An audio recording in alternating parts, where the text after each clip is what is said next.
Fala aí, pessoal, tudo bem com vocês? Espero que sim. Para alguns aqui, quanto tempo? Para outros, olá, primeira vez. Tem algum tempo que eu não apareço. Tenho acontecido algumas mudanças, tanto de vida e de trabalho, e essas mudanças não têm deixado eu fazer tantas coisas e produzir tanto para vocês quanto eu gostaria. Então, vou ter que fazer algumas transformações, e uma delas vocês vão começar a perceber no tipo de conteúdo que eu vou compartilhar aqui agora. Para quem já me conhece e sabe que eu trabalho com essa parte de modelagem, experiências, entendimento de padrões de comportamento e tal.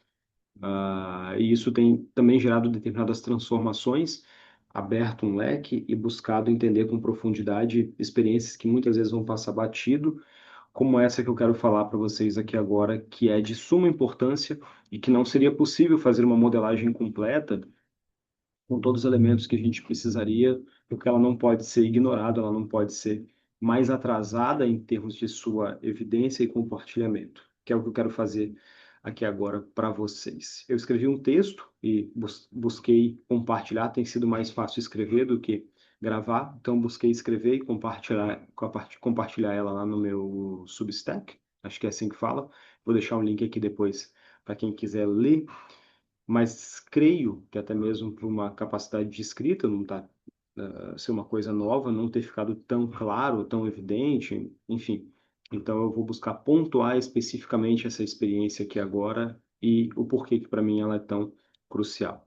Essa experiência ela surge durante a leitura de um livro chamado Europe in the Fates, né, Europa e a Fé, do Hilary Billock, e ele traz algo que me parece de suma aplicação para o que a gente está vivendo hoje em dia.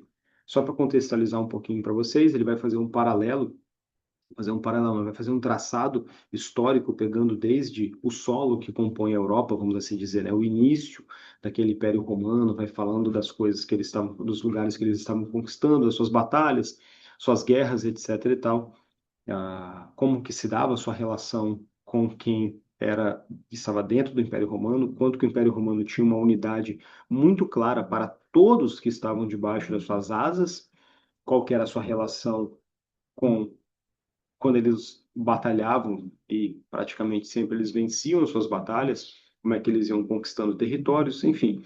O ponto crucial de até nessa, sei lá, no primeiro terço do livro é deixar muito claro que essa unidade romana, ela nunca foi quebrada, tá?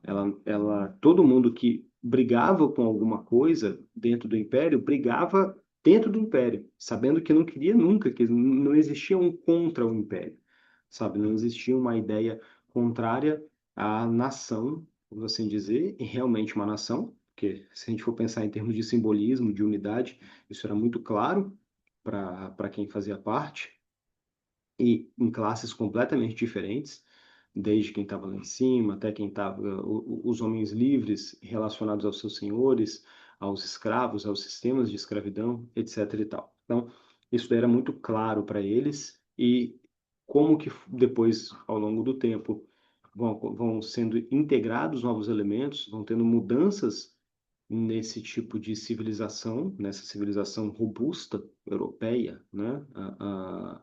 Romana, e que essa ruína ela se dá desde o lado de dentro. E é nesse ponto que eu quero tratar uma coisa aqui com vocês. Então, se a gente for prestar um pouquinho atenção e compor um filme na nossa cabeça, e a gente começar a imaginar uma sociedade pungente, uma coisa que ele deixa muito claro é que a sociedade romana é uma sociedade muito viva, extremamente vivificada, extremamente dinâmica nas suas coisas e as relações, por mais que elas tivessem o estabelecimento muito claro, então tinha, sei lá, o homem que era livre, mas ele era um homem livre em sentido judicial, ele não era livre em sentido total, porque ele era atrelado a um dono de terra. É como se ele precisasse, e isso daí era uma parcela da sociedade, né? Então, era uma sociedade cuja mão de obra era escrava, ok? E esses escravos, mesmo um homem sendo escravo, ele tinha uma relação com os outros homens, com as outras pessoas daquela sociedade, com outras classes diferentes. Porque todas essas relações e todas essas posições, elas eram aceitas com muita clareza e com muita naturalidade. apesar dos conflitos que pudesse ter aqui ou ali, eram conflitos pontuais, não em conflitos contra a dinâmica total do império. Isso é o que ele quer deixar muito claro. O Império Romano era aceito e não só aceito, ele era exatamente aquilo que os cidadãos romanos realmente queriam que fosse. Isso que tem que ficar muito claro, e é isso que ele busca deixar muito claro, e que é um contrassenso com muito daqueles que foram para tiveram aí a infelicidade nesse ponto de ir para a escola e ler tantas outras coisas que não sejam basicamente a verdade daquele tempo. Então é isso que ele vai trazendo aqui nessa. Isso permeia muito do seu livro.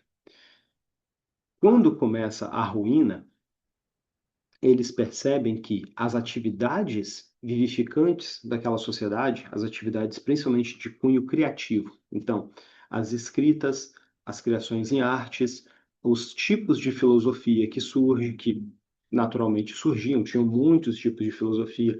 Naquele tempo já tinham filosofias de tipo materialistas, já tinham teorias mais voltadas mais para a matéria, enfim, o paganismo, isso tudo estava dentro do universo do Império Romano. E a Igreja Católica, ela era uma parcela relativamente pequena, mas unida, robusta e que o, os cidadãos romanos e o Império Romano como si entendia e admirava pelo seu modo de ser, porque sabia que aquilo dali era alguma coisa. Isso aqui é que é o ponto, é o início dessa experiência crucial que eu quero compartilhar com vocês aqui agora. Tudo em relação ao meu trabalho, eu busco utilizar aquilo que me parece ser possível em cunho pessoal. Então, essa experiência, ela vai ser tirada de um contexto muito complexo, porque é um contexto que envolve um monte de coisas, que já faz muito tempo isso, é de um outro tempo muito passado, ele surge em um contexto, vamos assim dizer, social. Então você tem grupos agindo diferentes, mas eu olho para essas coisas e busco pensar o seguinte: como é que eu posso utilizar isso a partir de agora? Então, o meu objetivo de ter escrito isso, de estar gravando esse vídeo é exatamente esse, para que vocês busquem incorporar essa experiência, porque se é uma experiência, ela é uma experiência que pode ser individual. Que vocês busquem fazer isso aí para vocês também. Essa experiência é a seguinte: ela é uma experiência de conservação durante uma situação caótica. Por quê? A Igreja Católica, as pessoas da Igreja Católica, os membros do corpo de Cristo, elas percebem que as atividades criativas, elas estão perdendo seu sentido de ser. Então, quem escreve já não cria mais, quem narra já não narra mais tão bem, as atividades de cunho estéticas, elas já não têm mais aquela pungência que tinha antes, e os conflitos que vão se dando, eles começam a fazer, a se evidenciar tanto que vai dando caras de que aquela sociedade está ruindo. E a Igreja Católica, estou usando o termo Igreja Católica tanto em sendo fiel ao Hilary Billock, e também que você pense na Igreja Católica como um corpo unificado, porque é exatamente isso que é. Esse corpo vai percebendo isso, e o que que ele vai fazer?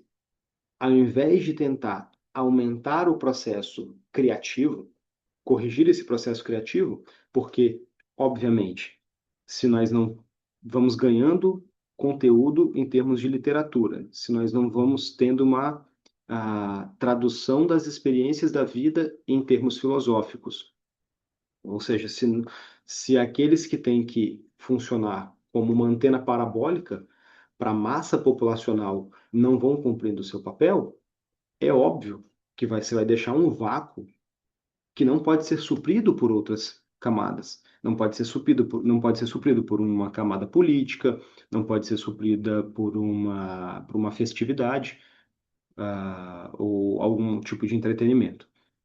Bom, o que que esse corpo católico vai buscando fazer? Ele vai buscando conservar aquilo que já foi criado. E é exatamente essa experiência que a mim parece tão crucial para a gente aqui. Principalmente estou falando em termos de Brasil, não conheço como é que está a vida nos outros países ou como é que é viver em um outro país.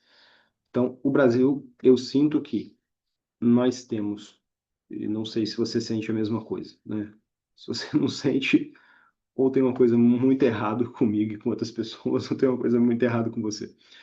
Mas nós estamos em uma situação extremamente caótica, por vários contextos, não somente o contexto político. né? Eu não vou ficar falando disso aqui agora, mas se você percebe essa situação caótica, a primeira coisa que você pode fazer para se utilizar dessa experiência é reduzir a sua volúpia criativa. Talvez você esteja tentando criar demais, inovar demais, conquistar demais, o que é um impulso natural para poder tentar sair dessa situação caótica que a gente se encontra. Mais ou menos como se você pensasse assim: poxa, se eu conseguir isso, ou se eu conquistar esse patamar, vamos dizer assim, um patamar financeiro, eu consigo sair dessa bagunça. Ou se eu conseguir ir para um outro país, eu também consigo sair dessa bagunça. Ou se determinadas coisas acontecerem na minha vida, eu conseguir fazer essas coisas acontecerem, eu consigo sair dessa bagunça. E você pode estar até certo em um determinado contexto. Porém, o- essa parcela de conservação, ela é crucial até pelo seu papel enquanto indivíduo e pela sua sanidade, que tem que ser prioridade, né?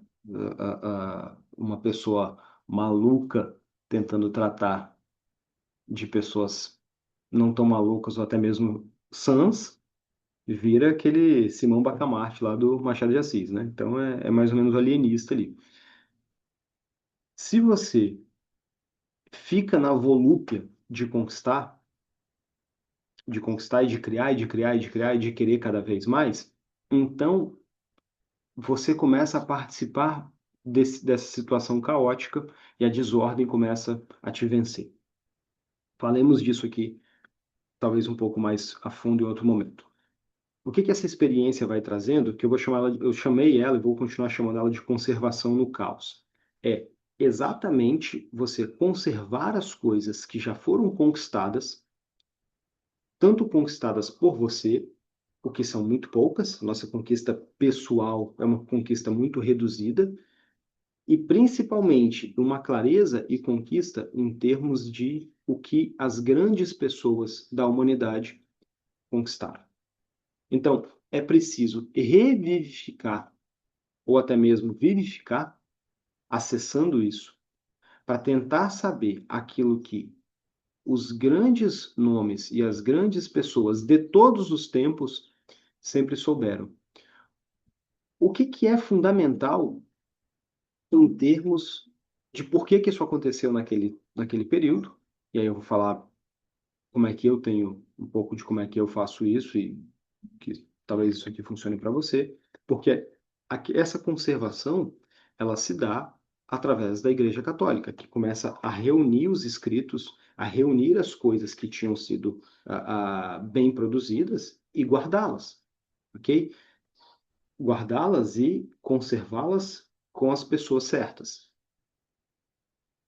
Na hora que você passa a fazer isso, a gente começa a entender, e a primeira reflexão que eu tive foi: quando você conserva uma verdade, você está honrando o próprio Cristo, porque toda verdade aponta para Deus, certo? Então, se a gente se recusa a saber, ou se a gente começa a recusar o acesso e o contato mais direto com a sabedoria que já foi produzida, que já foi descoberta, primeiro, nós não estaremos honrando, né? Não sei qual que é o mandamento, mas nós não estamos honrando aí quem deveríamos honrar. Segundo momento, coisas extremamente importantes se perdem na sua cabeça, se perdem na sua individualidade, porque elas não estão mais no meio. Lembra que o meio está caótico, então ninguém mais sabe, você também para de saber, e você abre um vácuo na sua cabeça para persuasões diabólicas, malignas, coisas completamente deturpadas, como nós vemos isso à torta e à direita acontecendo, e também essas mesmas coisas, depois, elas aparecem como se elas tivessem sido uma nova descoberta, entende? Mas elas não são uma nova descoberta, elas já são algo que todo mundo já sabia. Todo mundo sempre soube, todo mundo sempre confiou nessas coisas. Mas como você perde o fio da meada, porque isso não está mais no seu meio, você se perde junto com o fio da meada. É basicamente isso o que a gente preserva, buscando honrar essa experiência de conservação no caos.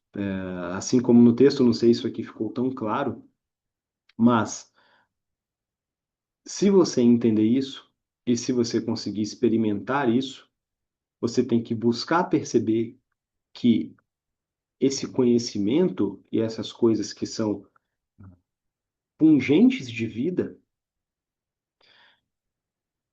elas primeiro precisam estar, não é que primeiro elas precisam estar, se elas não estiverem lá fora, elas ainda assim podem estar aqui dentro. Ainda que você entre em conflito, o que automaticamente vai acabar acontecendo com o seu meio externo.